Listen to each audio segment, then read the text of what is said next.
Bagaimana mengurai konflik agraria di Pulau Rempang, Batam? Kita akan berbincang dengan juru bicara kekerabatan masyarakat adat tempatan, Pak Suwardi, Wakil Ketua Komisi 6 DPR RI dari fraksi Partai Golkar, Pak Sarmuji. Pak Sarmuji, selamat malam. Selamat malam, Mbak. Selamat malam. Ada juga pengajar Jentera Institut, Mbak Bivitri Susanti. Mbak Bibi, selamat malam. Selamat malam. Saya ke Pak Suwardi dulu. Kalau Anda, Pak Suwardi sudah terhubung? Oke, Mbak Bivit dulu deh. Mbak Bivit, jadi gimana Anda melihat konflik di Pulau Rempang ini?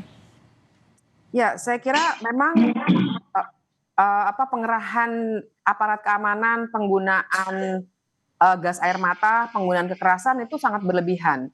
Karena kita harus lihat, memang soalnya adalah konflik lahan. Tapi tadi disebut-sebutkan sebenarnya ada masalah, akar masalahnya itu di mana. Nah, salah satunya tadi disebutkan dalam riset yang dilakukan Kompas bahwa ada hak pengelolaan yang diberikan kepada Otorita Batam tahun 73, ya kemudian nanti berubah.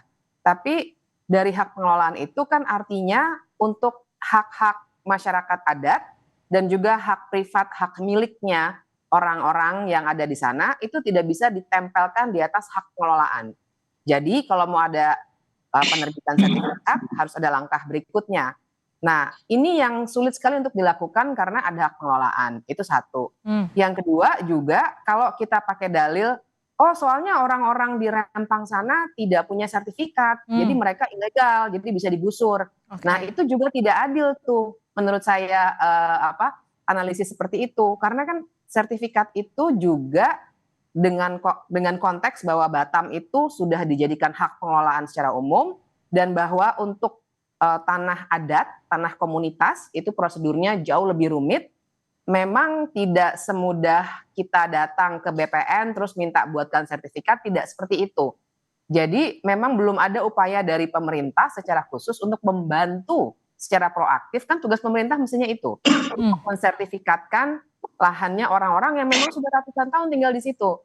Nah, tiba-tiba datang orang yang sudah punya hak dengan alasnya adalah hak pengelolaannya Otorita Batam itu, yang merasa berhak untuk membuat Eco City itu, walaupun kita harus cek ya, sebenarnya kan bukan hanya ekoturismnya, tapi juga mau dibikin pabrik kaca untuk pembangkit listrik tenaga surya. Nah, disitulah yang kemudian agak aneh karena orang yang bahkan tidak tinggal di situ tapi bekalnya selembar sertifikat dibuat oleh hukum dan penegak hukum karena alasan proyek strategis nasional bisa lebih kuat daripada orang yang memang sehari-harinya hidup di situ. Jadi menurut Mbak Bivit ini pemerintah cenderung lebih memihak ke pihak pengembang terkait masyarakat adat yang ada di sana? Betul. Karena kan kita juga harus cek proyek ini masuk ke dalam daftar PSN-nya itu baru, Mbak. Baru. Jadi agak mendadak begitu ya, dan kemudian kita sudah telusuri beritanya bahwa ada penandatanganan dengan salah satu investor luar negeri yang menjanjikan ada pengosongan lahan sampai dengan tanggal sekian bulan Agustus. Jadi ini udah terlambat juga dalam tanda kutip ya, dalam kacamata investor. Jadi memang sudah direncanakan untuk digusur begitu saja untuk kepentingan investasi ini. Jadi memang kalau pakai diksi pengosongan lahan itu udah jelas salah? Salah menurut saya, karena seakan-akan menegaskan bahwa masyarakat di situ memang sama sekali tidak punya hak, jadi harus mengosongkan lahan. Menurut saya ini adalah penggusuran sebenarnya secara Kalau paksa. Presiden bilang ini cuma miskomunikasi aja? Nah, ini juga yang saya kira diksi yang menyesatkan publik ya, karena memang kalau kacamatanya perdagangan, tanah ditukar dengan tanah, kita bisa bilang begitu. Tapi kan untuk masyarakat adat ini, untuk kampung-kampung adat ini, tanah itu relasinya bukan cuma properti seperti kita orang-orang yang hidup di perkotaan. Itu penghidupan mereka. Jadi kalaupun mau dipindah, harus ada dialog yang cukup, itu satu. Dan yang saya dengar juga, yang rumah-rumah yang dijanjikan itu sebenarnya belum dibangun. Jadi baru dijanjikan misalnya. Jadi gimana mau direlokasi kalau masih dijanjiin rumah barang yang mau direlokasinya belum ada ya? Saya ke Pak Sarmuji. Pak Sarmuji, apa yang DPR dorong setelah melihat konflik di Rempang ini? Ya, pertama begini. Pertama saya ingin bicara prinsipnya dulu supaya kita lebih menempatkan sesuatu nanti pas. Prinsipnya sebenarnya dalam sisi investasi, penduduk setempat haruslah orang yang pertama dan utama dalam menikmati investasi yang bakal masuk. Oke. Kalau prinsip ini didapat, nanti pendekatannya akan lebih mudah. Bagaimana mendekati masyarakat situ, menghargai orang di situ, itu akan lebih tepat. Tapi kalau prinsipnya ini nggak dipegang lebih dulu, nanti kita akan salah pendekatan, akan salah metode. Nah, kalau prinsipnya itu penduduk setempat itu harus orang yang pertama dan utama dalam menikmati investasi, berarti kita akan menghargai apa saja yang dari penduduk setempat. Kalaupun melakukan pendekatan negosiasi, kita akan melakukan pendekatan yang bagus, tidak asal, tidak kemudian ingin segera terwujud, ada dialog yang intensif, ada kesediaan untuk mendengar apa maunya mereka, dan sebagainya. Tapi kalau prinsip itu nggak terjadi, nanti pasti pendekatannya akan keliru. Sekarang semua yang tadi diberitakan sudah terjadi, jadi kita mendorong untuk terjadinya rekonsiliasi, mendorong untuk terjadinya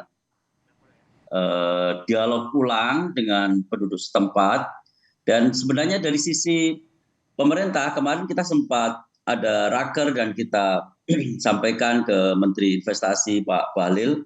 Pak Bahlil juga mengakui dan menghormati hak alas masyarakat setempat yang sudah ada. Dia sebutkan 16 kampung adat yang sudah ada sebelumnya, dan diakui juga bahwa itu sudah ada sejauh hari sebelum rencana investasi itu masuk. Oke. Nah, jadi sudah mulai ketemu sebenarnya prinsip-prinsip dasarnya. Pak Bahlil juga menyampaikan tentu harus ada perbedaan antara orang yang sudah lama ada di situ dan orang yang baru masuk karena dengar-dengar mau ada investasi. Karena begini, kalau mau ada investasi besar, Mbak, itu pasti akan banyak interest yang masuk, termasuk kepentingan lokal yang juga akan ikut menumpangi. Kepentingan lokal itu banyak sekali. Kalau ada investor besar masuk, nanti akan ada maklar. Maklar ini bisa berfungsi menjembatani, bisa juga berfungsi sebaliknya. Oke. Jadi kita harus urai satu-satu, termasuk yang saya dorong kemarin adalah bagaimana menempatkan adat dan faktor-faktor budaya dalam proses investasi ini. Oke. Kita investasi ini harus smooth lah kira-kira itu. Harus smooth lah kira-kira ya. Saya ke Pak Suwardi sudah bergabung. Pak Suwardi, selamat malam. Iya, selamat malam, Pak. Jadi hasil dialog dengan Polri apa Pak Suwardi tadi, Pak Suwardi?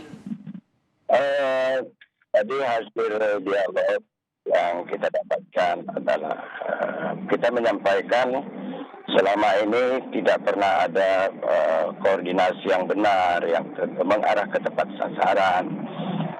Alhamdulillah dari beberapa penyampaian kita itu mendapat respon positif dari beliau, dan insya Allah beliau akan secepatnya melaporkan itu kepada Pak Kapolri dan Presiden. Seperti itu. Oke, lalu terkait lahan yang direlokasi dan akan disediakan pemerintah, lahan penggantinya seperti apa? Kalau untuk lahan relokasi, yang jelas kalau posisi lahannya masih dalam hutan ya. Baru kemarin ada bulldozer menggusur-gusur, jelas sekali sangat tidak terencana dengan baik menurut kita. Oke. Namun, ya. Pak Suwardi, ini ada Pak Sarmuji dari DPR. Apa yang ingin disampaikan mewakili rakyat Rempang untuk DPR RI? Oke Pak Sarmuji, Assalamualaikum. Waalaikumsalam. Ya. Jadi sejauh ini perjuangan kami dari masyarakat adat tempatan yang berada jauh di pinggir kota Batam yang memang selama ini kami sangat-sangat terisolir. Sebenarnya yang kita harapkan adalah memperjuangkan tanah leluhur kami yang memang sudah menjadi yang diamanatkan kepada kami yang hari ini sangat menyedihkan Pak, karena masuknya investasi mengapa rakyat yang lebih daripada 100 tahun lebih itu dipindahkan. Baik. Itu yang pertama. Ya.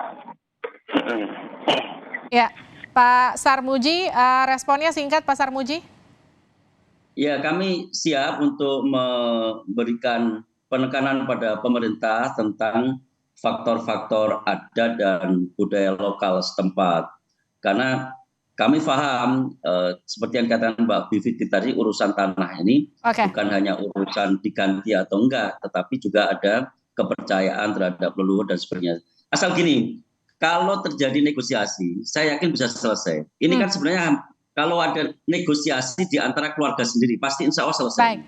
Yang penting komunikasinya intens dan kita nggak asal cepat. Kalau asal cepat, pasti salah pendekatan. Dan tetap mengutamakan warga nomor 1 di sana ya, Pak Sarmuji. Iya, penduduk setempat harus orang yang pertama dan utama menikmati investasi. Terima kasih Pak Sarmuji, Pak Suwardi, dan juga Mbak Bivitri sudah bergabung bersama kami di Sapa Indonesia Malam. Saudara jangan dulu beranjak, usai jeda Sapa Indonesia Malam akan kembali dengan informasi.